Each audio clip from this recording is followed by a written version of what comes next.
matters which are, and the virtues are established authentically, by all means you go ahead and do that, inshallah ta'ala. Things which you're doubtful about and you're not sure, then we start talking about acting upon al-amalu bi hadith da'if. What is, are we allowed to act upon a weak da'if, hadith which is da'if or not? This is an issue which the scholars have had a difference of approach to. Maybe this is maybe not the time to go into some depth in that, but if you know something to be da'if with regards to virtues, we will not establish the virtue to that. Okay? And I hope that answers your question, inshallah. Thank you so much. Brother Hisham, you still on the line? Yes, I am. Does that answer your question? Yes, alhamdulillah. Barakallah feekum. Okay. Alhamdulillah. Thank you so much. Jazakallah khair for your call, my brother. May Allah bless you and give you success. Our next question, but before that, I'd like to just remind our viewers at home, we're live on Ask Eman, and we're going to be here up until 9 o'clock, inshallah. So that's another 40 minutes live. So if you have any questions for our Shaykh today, Imam Wasim Kempson, you're able to give us a call on 0203 515 0769. For everyone who's watching from outside of the UK or inside the UK, if you'd like to give us a call from your WhatsApp app, then you're able to call us on 074 2239 8833. You can also send messages, your questions via message to this number as well, inshallah.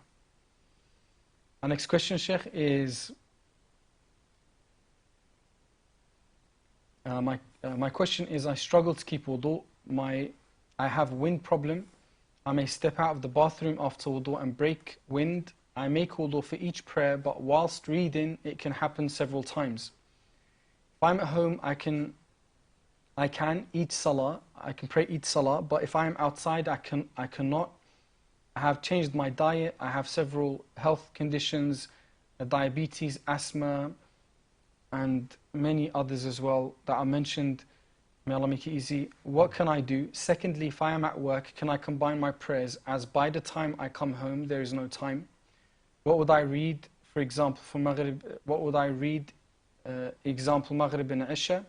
Would I just read the Fard or the full prayers, keeping in mind I only have one break, which is only 20 minutes? Jazakallah khair.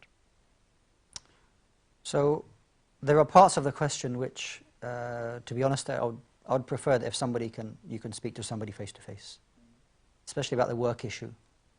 I don't know how long you're working for, especially in the summer now when the prayers are so you're not going to get a time in the year when the prayers are so far apart. And you're talking about, joining the salawat and you get a 20-minute break. I would say the origin is that you should pray the salawat in their time. As for the issue before that if somebody has a medical issue where they're unable to keep their wudu, then essentially all they need to do, inshallah ta'ala, is at the time of salah when they're going to pray, is that they make their wudu and then they go and pray. Now, regardless of what happens after they make their wudu, that they pray in the state that they are in. Even if they passed wind, it's not something they can control, but yet they still pray, inshallah ta'ala. And absolutely your prayer is sahihah, is valid, bi'idhnillahi ta'ala. Another solution for you is that you can do something called Jami' al-Suri, and that is an apparent joining of the prayers. And what I mean by that is that, let's say, Salat al-Dhuhr comes in, obviously when Salat al-Dhuhr finishes, Asr comes in straight away. Let's say now the Asr comes in at 5:30. Okay, 5:30 in the afternoon. If you wanted to delay Salat al-Dhuhr to about 5:15, okay, and because it's difficult for you to keep making wudu, so you make wudu just before you're going to pray Salat al-Dhuhr at its last time. Then you pray Salat al-Dhuhr, and pretty much when you finish Salat al-Dhuhr, the time for Salat al-Asr will come in. There's no need for you to go and repeat your salah again, repeat your wudu, I should say. There's no need for you to repeat your wudu. The wudu you have at that time, you can then go on to pray Salat al-Asr straight away, inshallah ta'ala. And here you have prayed both prayers in their time, and because of the difficulty that you have, this is, inshallah, perfectly fine for you. The origin is that obviously praying the salawat in the earliest possible time is is better. But, people who have certain situations, especially like this, to make it easier for them, then a person can go and do that, inshallah ta'ala. Wallahu a'lam. Thank you, Shaykh. Our next question is going to come from our caller, inshallah. So, assalamu alaikum to our brother or sister on the line. Welcome to the show. What's your name and where are you calling from? Walaikum assalam, brother. How are you and how's Shaykh? MashaAllah. Welcome to the show, my brother. I'm well. How are you? Alhamdulillah. And I where are have you calling from? three questions for Shaykh, inshallah. You can go ahead. I have 3 questions for Shaykh, inshallah. Okay. You can go ahead, my brother. Hello? Yeah. Okay. First, my first question is, in our religion, Islam, how do we gender interact? Like, how can male and female interact within keeping the Sharia guidelines intact, like with relatives and or with unknown person? My second question is, what is the ruling on watching videos like on social media, YouTube, etc., that have background music running in the back? And my third question is, suppose if there are a person you are interested to marry, then keeping the Sharia guidelines intact, how can both male and female know each other in the exchange social media and contact number? Yes, inshallah. Go to Shaykh? Not one of them. You got them? Yeah. Okay, good. Okay. We're going to move on to our next caller. Thank you so much to our brother for calling. We'll get to your questions after our next caller, inshallah. So, assalamu alaikum to our brother or sister on the line. Welcome to the show. What's your name and where are you calling from? Assalamu alaikum to Shaykh and the host. My name is Asya and I'm speaking from Watford. My question is about zakat. Shaykh, I have saved some deposit for my house and it wasn't easy. I had to cut down many expenses and so it wasn't an easy task. So I have saved some money. I just want to ask you, do I have to pay zakat on this? Thank you. All right, Shaykh. So we have about 40 seconds before our break. So would you like to answer? The last one, inshallah. The last one, Shaykh. Yep. So the sister, may Allah subhanahu wa ta'ala bless your wealth, make it easy for your sister. But even if you have money saved for buying a car, buying a house, whatever the case may be, that the zakah has to be paid on that on a yearly basis. Okay, so I understand it's for a house, but you would still have to pay zakah on that, on Allah subhanahu wa ta'ala. Thank you, Shaykh. That brings us to our first break of the show, brothers and sisters. We're going to go now for a few minutes, but do stay tuned. And once we're back, give us a call, inshallah.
Assalamu alaikum wa rahmatullahi wa barakatuh, and welcome back to today's Ask Eman show. Brothers and sisters and children, if we have any watching, we're going to be with you here for the next 30 minutes live to take your questions.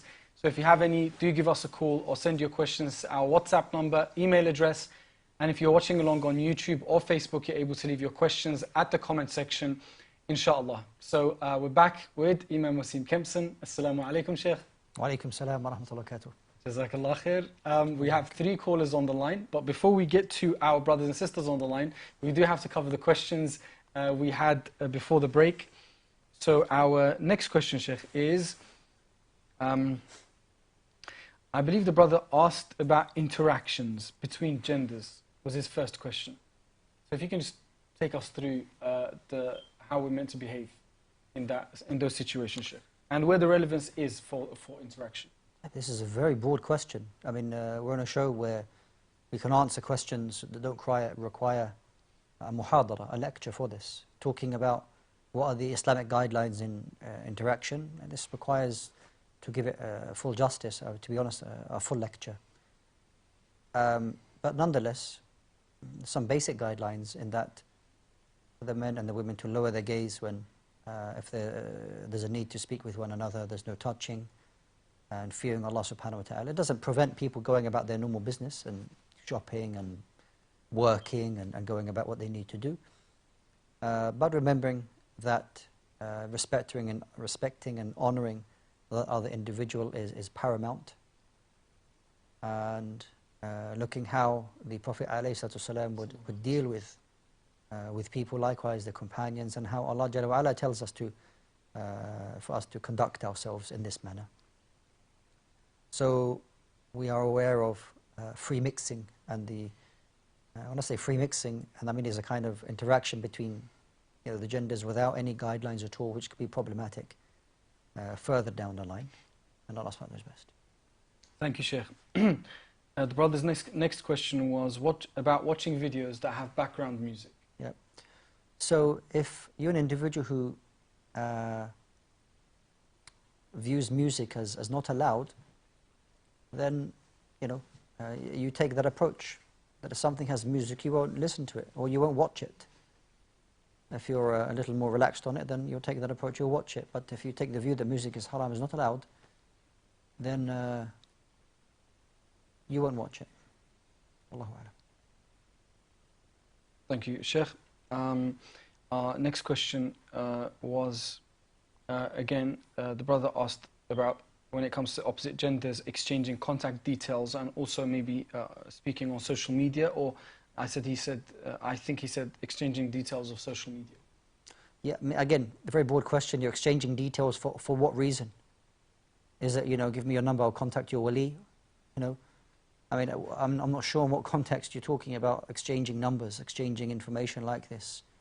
Essentially, as I mentioned in the first question, the Islamic guidelines that we have in dealing and respecting and honoring that individual, depending on what circumstance it is, if it's work related, if it's, there are guidelines concerning that, and if there's other issues, then we conduct ourselves in the guidelines that have been given to us, depending on the situation. Allahu A'lam. Okay, thank you, Shaykh. We're going to move on now to our next caller of the show. So, Assalamu alaikum to our brother or sister on the line. Welcome to the show. What's your name and where are you calling from?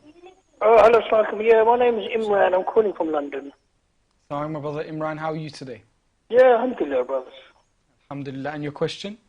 Yeah, my question is, I work as a minicab driver, and normally before the lockdown, when it's Salah time, obviously I can go to the mosque and do my prayers.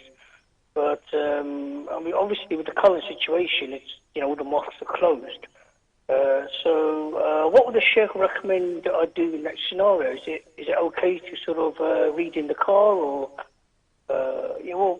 what would be suggested? Okay. Do you have any other questions? No, that's it. Thank you. Okay, thank you so much. Jazakallah khair. Yeah, so may Allah bless you, brother. May Allah subhanahu wa ta'ala increase you in rizq and make it easy for you and your family. Ameen. And all those in that position. I understand that certain jobs have been affected quite drastically with the COVID-19 pandemic. where working as a taxi driver especially has been very difficult for them. May Allah Azza wa Jalla make it easy for them.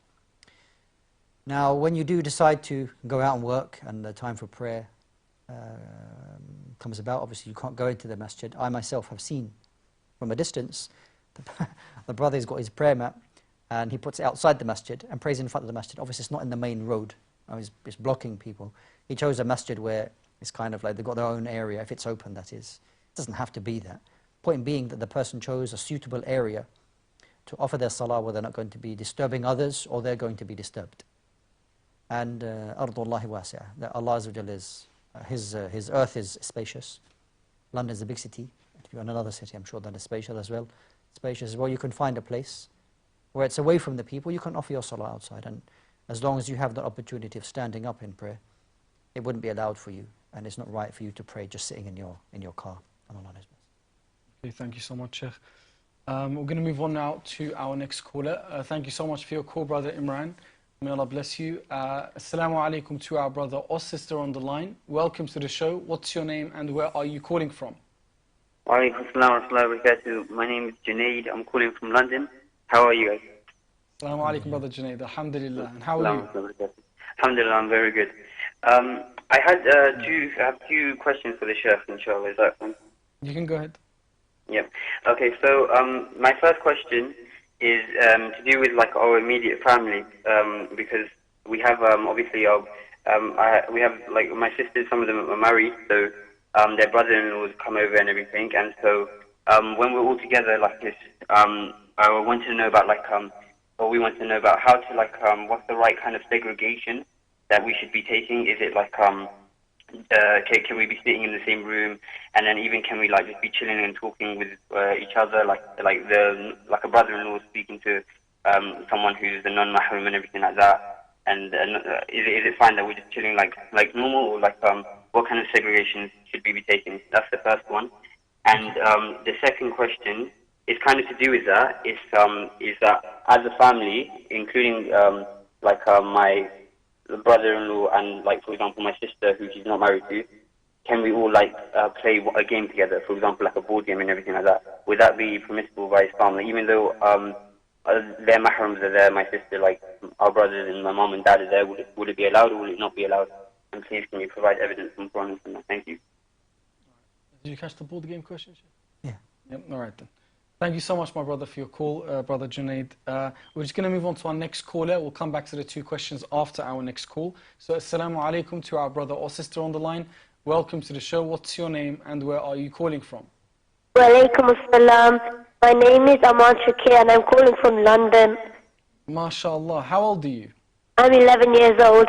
11 years old, MashaAllah. And how are you today? You okay? I'm fine, alhamdulillah. How are you? I'm well, Jazakallah khair. Thank you for asking. How was your Ramadan and your Eid? It was good. How was yours? Alhamdulillah, it was very good. I enjoyed it. It was locked down, but I enjoyed it. Alhamdulillah. Alhamdulillah. And your question? I've got three questions. Okay, you can go ahead. The first one is, are women allowed to lead the prayer? And the second one is, can you pray while driving? I mean, can you pray while you're traveling? Okay, so the first one, are you allowed to leave prayer?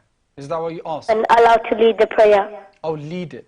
Okay. Yeah. Being 11 years old. No, a All woman. right. He said a woman, didn't he? Yeah, did he? Well, you can ask him again.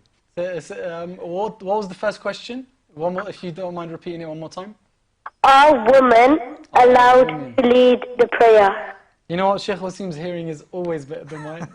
It's always been the case. Okay then, I thought you said, are you allowed? Thank you so much, my young brother. Do you have any more questions? Okay, I think he's gone. So thank you so much for your call. All right, so are women allowed to lead the prayer? And are you allowed to pray whilst traveling? The first question from our previous caller, our brother asked, what are the rules when it comes to segregation around immediate family? Yeah, okay. So, with regards to interaction between men and women, then we do have etiquettes and guidelines concerning that. And this is found in the Quran. And this is also found in the practice of the Prophet sallallahu alaihi wasallam. ayat found in Surah An-Nur about the lowering of the gaze that I mentioned earlier in some previous questions about the men and women lowering their gaze to non-mahrams. And also Allah subhanahu wa ta'ala speaking about more serious matters about which may, a person may fall into more serious matters. The practice of the Prophet sallallahu alaihi wasallam, the Ummahat al-Mu'mineen, the mothers of the believers, the wives of the Messenger sallallahu alaihi wasallam, in the way that they would be an example as a family, the household of the Prophet alayhi wasallam, which of course has a greater honor than anybody else. But there's also an example for us that there was no mixing in the way that the question has been put forward, and that kind of has a knock-on effect in answering the second question in playing games together and things like that, where it is difficult if in such an arrangement where the person is then saying, oh, you're a bit of a spoil sport, they're only playing a game. Okay, maybe playing a game, but the point is not the game. The point is what guidelines are you adhering to in doing what you're doing? Because everything we do as Muslims should have some form of guidance from the Quran or Sunnah on practice of from Islam, and that what is better for us, that was more purer for us. And so I think when the Prophet ﷺ was asked about the in-laws, he said, al-hamil maut. That the in-law is a very strong term, is death. And in the severity of the mixing like this, it is very, very severe. So if you look at before and after, because alhamdulillah, it seems that all the brothers mentioned, his sisters are married, and we ask Allah Azza wa Jalla to bless them on their families, that they have husbands. Now, before they were married, would they freely mix with non-mahrams in the home? Would they play board games with non-mahrams in the home? Probably, I assume, maybe not. Now, does that ruling now change just because he's your brother-in-law, that now you play games together? So this is where you have to be careful, that just as you may be protective over your women folk in this manner, that before marriage, you're not going to have non-mahrams coming to your house and playing, Scrabble and Monopoly and things like that. Why marriage, and that person is still a non-mahram to you, why that somehow changes the ruling? Because it doesn't. Okay? So if somebody wants to, inshallah ta'ala, from the very outset, preserve themselves in the best way, then I think honestly, to be honest, women enjoy women's company best. When they're getting together, they can relax, as their brothers do. Okay? And Allah subhanahu wa ta'ala is best. Thank you, Shaykh. Our next question was from our young brother, mashallah, who called, 11 years old, from London, and he asked, are women allowed to lead prayer? Okay. So women leading women in salah is perfectly fine, inshallah ta'ala, according to the vast majority of the ulama. Women leading women, absolutely no problem, inshallah ta'ala. Women leading men in salah, then this is not allowed. It's not permitted in Islam. So, maybe mum knows more Quran than dad. And the Prophet ﷺ said, يُؤْمَ الْقَوْمِ أَقْرَأُهُمْ بِكِتَابِ اللَّهِ, that the person who knows the majority or most Quran should lead the people in prayer. So therefore, mum leads the salah and dad's behind with his daughter or son. It doesn't work like this. The practice of the Prophet ﷺ is that the men, that they will lead the prayer. But if there's a group of sisters at home, 2 sisters, 5 sisters at home, and they want to establish a jama'ah between themselves, then there's no problem, the sisters praying together and a woman leading other women in salah. Absolutely no problem, inshallah ta'ala. Thank you so much, Shaykh. Our next question from our young brother was, are you allowed to pray whilst traveling? So, while a traveler, then yes, it's allowed. If you're considered a traveler, then you can shorten and join your prayers. But it is, yes, absolutely fine for you to join your prayers. If you're on a journey, you don't suddenly stop praying. I'm not sure if the young brother meant something other than what I'm answering. Yeah. Something, I think it goes without saying that yes, of course you pray at all times. I'm not sure maybe if that's what he meant, then that's the answer. If there was something else, then of course he has the right to phone in, inshallah ta'ala, and clarify the question further, So inshallah.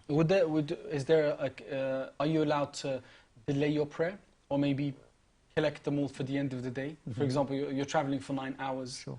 Something like that? Yeah, so the joining of the prayer has some regulations. So you're allowed to join Dhuhr and Asr. So once you have departed and you've begun your journey outside of your city, wherever you're going, then you can pray Dhuhr and Asr in Dhuhr time, or you can delay Dhuhr until Asr time. You pray them together and they'll be prayed 2 rak'ah each. Similarly for Salatul Maghrib and Isha, that you can pray if you're on a journey, you've gone out, on your way, that you can pray Salatul Maghrib and Isha in Maghrib time. You pray Maghrib 3 and you pray Salatul Isha 2 rak'ah. Or you can delay Maghrib until Salatul Isha time. A person might think that all the prayers are halved.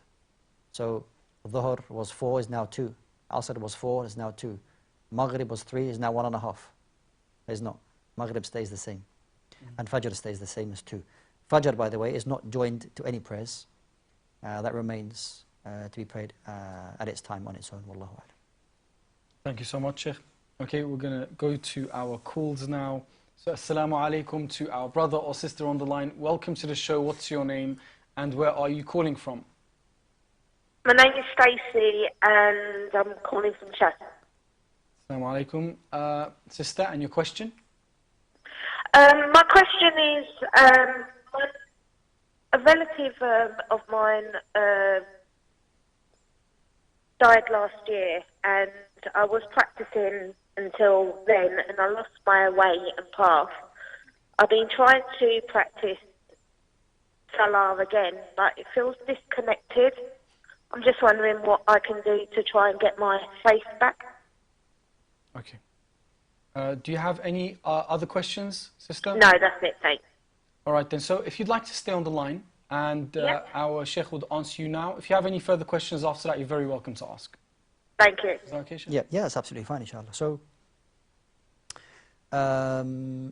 sometimes things can happen in our lives which cause us to have like an internal shock. And then we can react in different ways. I'll ask Allah to make it easy for the sister.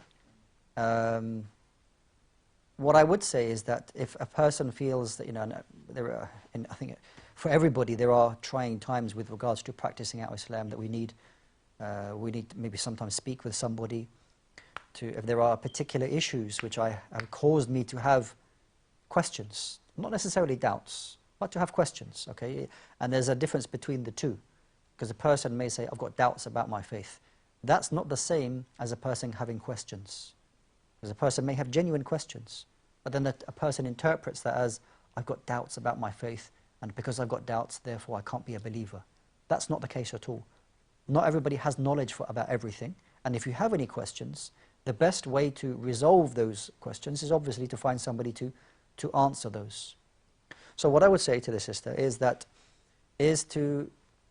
and this is of course not necessarily the most extensive way of answering the issues concerning our sister Stacey, but rather if she can meet with somebody, not say meet, to call somebody, to speak to somebody who can maybe have a chat with her, especially a revert, that would be a bonus, not a must, but a bonus, because a revert will be able to relate to the issues that reverts go through. But it's not a revert, it's not a problem. A person who can advise and counsel in the very best way. And there are many organizations who deal with these kinds of issues. So what I would say is that it is something recoverable. There was a point in time when you accepted Islam and you were convinced by Islam, and that's something which no doubt can be strengthened again, inshallah. It's not lost. You shouldn't be too hard on yourself. Sometimes things can happen in our lives. But the fact is that, a year later, after you just mentioned something happened a year ago, and now a year later, you're calling on an Islamic show and asking about your faith, goes a long way. That something still remains within you, that you feel it important enough to you, and it is valuable enough to you to start wanting to rediscover that what you once had. Because it could be quite easily the situation where I couldn't care less, I'm just going to live my life, how I'm going to live my life.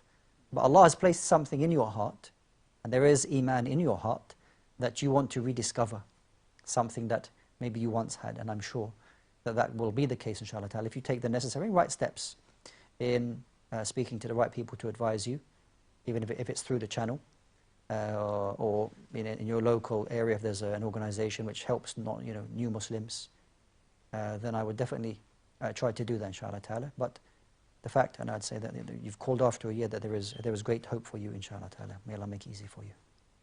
Thank you, Shaykh. Jazakallah khair. Thank you so much, Shaykh. Sister, are you still on the line? Yes, I am, yes. Do you want to ask any more questions? Was that answer okay for you? Did that No, help? that's fine. What are the organisations who I need to speak to? May I ask? Okay, so if stay on the line, and you're going to be taken to speak to someone, one of the producers, and they'll be able to point you in the right direction. Is that okay? Okay, thank you so much. Okay, we're going to move on now to our next caller. Assalamu alaikum to our brother or sister on the line. Welcome to the show. What's your name and where are you calling from? Assalamu alaikum. Asma from Birmingham. Assalamu alaikum. Welcome to the show. And your question? I've got two questions. The first question is, Sheikh, when you're praying behind an imam and when you're in the first tashahhud and you finish reading before the imam, are you allowed to make dua just like the last tashahhud, or you have to keep quiet? And my second question is, when you're listening to Quran, can you read alongside the reciter, or is it best to just keep quiet and listen? Okay, thank you so much. Do you have any other questions, sister? No. Okay, we're gonna just stay on, stay tuned, and we're gonna move on to our next caller. In a short while, we'll be answering your question, inshallah. So thank you so much for your call, sister. Assalamu alaikum. So welcome to our next caller. Welcome to the show. What's your name and where are you calling from? Welcome, sir. I'm calling from London. Welcome to the show, sister. And your question? My question is with regards to work. So I've left my job, and I used to, for example, for the sake of brevity, used to do sort of data entry. And I had this paperwork with me at home because of the lockdown. And since then I've left, and I've realized that I may have not entered a certain amount of paperwork, and I'm not able to enter this anymore. So, and I'm no longer with the company. So I'm just wondering, will I be accountable for it? Is there anything I need to do to make up for it? Is the question clear? Yeah, the question is very clear. Thank you so much. Definitely. Jazakallah khair. Thank you so much. Just keep watching and we'll get to your question in a short while, inshallah. Okay, we're going to go to our next caller now. So, assalamu alaikum to our brother or sister on the line. Welcome to the show. What's your name and where are you calling from? Wa alaikum assalam wa rahmatullahi wa barakatuh. My name is Danny and I'm calling from Newcastle. Welcome to the show, Sami, and your question? I have two questions, if that's okay. That's completely fine. You can go ahead. Okay, so my first question is, what's the ruling on fasting on Friday, Saturday and Sunday for Shawwal? And then my second question is, are women allowed to place their elbows on the ground when in sajda? One more time. Are women allowed to do what with their elbows? Are women allowed to place their elbows on the ground when in sajda? Got it. Got it. Thank you so much for your call. May Allah bless you. Okay, so now we're going to start with our answers. So the first question, Shaykh, from our call is, we have 2 minutes left of the show. The sister asked regarding tashahhud. Yeah. You recall? Yeah, I do. Yeah. So, well, I understood it anyway. So if you're reading the first tashahhud and you finish your tashahhud, of course you're reading it to yourself, and the imam's still going. Do you recite anything? You keep quiet. So you finish your tashahhud, and then you wait for the imam to finish his part, and then you'll get up and you'll complete the prayer, inshallah ta'ala. Thank you, Shaykh. Our next question is reading over the reciter whilst they're reciting. Yeah. So there are times when you put a reciter on, you like that reciter, and you're reciting with the reciter, whether it's Shaykh Muhammad Ayub rahimahullah or Shaykh Husari, and you're reciting with them. La bats, no problem, inshallah ta'ala. Okay. Next question is, the sister explained she's left her work and she's concerned about some work that was not completed. Yeah. Is she going to be held accountable? Yeah. So I would assume that upon completion of your work, that there is some form of process which whether it's terminated or you hand it in, and that the job ends, and they're not going to chase you for anything. So if that is the case, they're not chasing you for anything, then there's nothing upon you to do back for the company.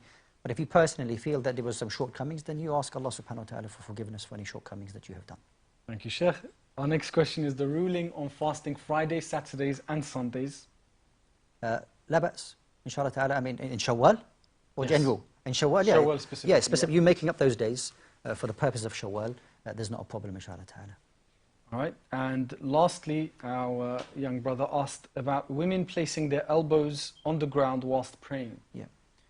So in principle, the prayer of the man and the prayer of the woman are the same. The Prophet ﷺ told us to raise our elbows off the floor.